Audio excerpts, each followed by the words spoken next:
আজকে আমরা জাতীয় নাগরিক পার্টি এনসিপির 1 বছরের পথ চলা সম্পন্ন করলাম। আপনাদের ভালোবাসা, সমর্থন, দোয়া, আশীর্বাদে জাতীয় নাগরিক পার্টি এনসিপি তার 1 বছর পূর্তি পালন করলো আজকে 28শে ফেব্রুয়ারি।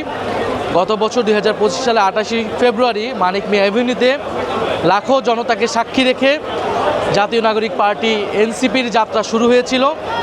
আমরা বলেছিলাম একটি নতুন বন্দোবস্ত, একটি নতুন রিপাবলিক আমরা গঠন করতে চাই, যে এরকম বাংলাদেশটা হবে বৈষম্যহীন, গণতান্ত্রিক, অন্তর্ভুক্তিমূলক এবং ইনসাফ ভিত্তিক একটা বাংলাদেশ আমরা প্রতিষ্ঠা করতে চাই।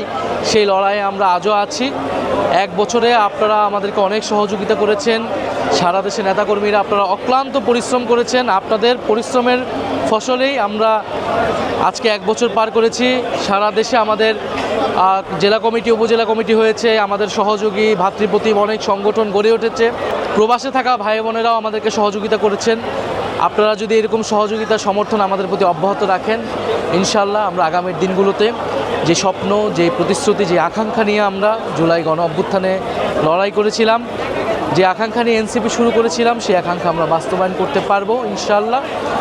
আজকের এই 1 বছর পূর্তি উপলক্ষে আমি জুলাই গণ অভ্যুত্থানের সকল শহীদদেরকে স্মরণ করছি শ্রদ্ধার সাথে।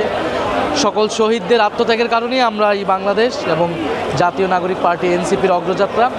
এনসিপি তারুণ্যের শক্তি, কিন্তু ধারণ করতে চায় সবাইকে নিয়েই বাংলাদেশ আগাবে।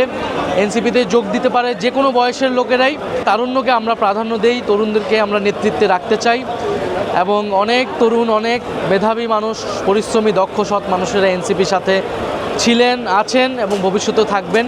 এবারের নির্বাচনে এনসিপি 6টি আসন পেয়ে জাতীয় সংসদে যাচ্ছে। আমাদের কাজ এই জাতীয় সংসদকে সংবিধান সংস্কার পরিষদে রূপান্তর করা।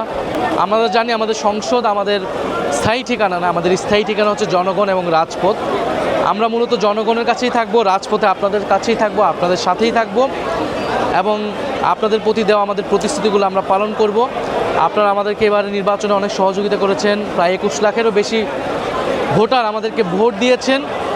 আমরা হয়তো আরও ভালো করতে পারতাম, কিন্তু ইনশাআল্লাহ যতটুকু আমরা পেয়েছি, আমরা এই 1 বছরের ব্যর্থতা, সীমাবদ্ধতা, অর্জন সব কিছুকে সামনে নিয়ে আমরা সামনের দিকে আগাচ্ছি। আমরা তরুণদেরকে আহ্বান করব, আপনারা আসুন, এনসিপিকে শক্তিশালী করুন। এনসিপি আপনার কথা বলবে, আপনার কণ্ঠস্বর হয়ে উঠবে। সারা দেশের জুলাই গণ অভ্যুত্থানে যে সকল তরুণরা রাজপথে ছিলেন, আপনারা এনসিপিতে যোগ দিন, এনসিপির সাথে থাকুন। এনসিপির সাথে অনেকে ছিলেন, আজকে হয়তো নাই, আমরা তাদেরকেও স্মরণ করছি। তাদের পরিশ্রম আছে এনসিপি গঠনে। আমরা তাদের প্রতি আহ্বান দাঁড়াবো। এনসিপির দরজা সকলের জন্যই খোলা আছে। আমরা সামনের দিনগুলো আমাদের জন্য অনেক চ্যালেঞ্জিং, সংকটপূর্ণ হবে। আমরা স্থানীয় সরকার নির্বাচন এবং আমাদের তৃণমূল সংগঠনে আমরা জোর দিতে চাই এবং আমরা ছাত্রদের সংগঠন, যুবদের সংগঠন, নারীদের সংগঠন, শ্রমিক সংগঠনকে আমরা শক্তিশালী হিসেবে গড়ে তুলতে চাই।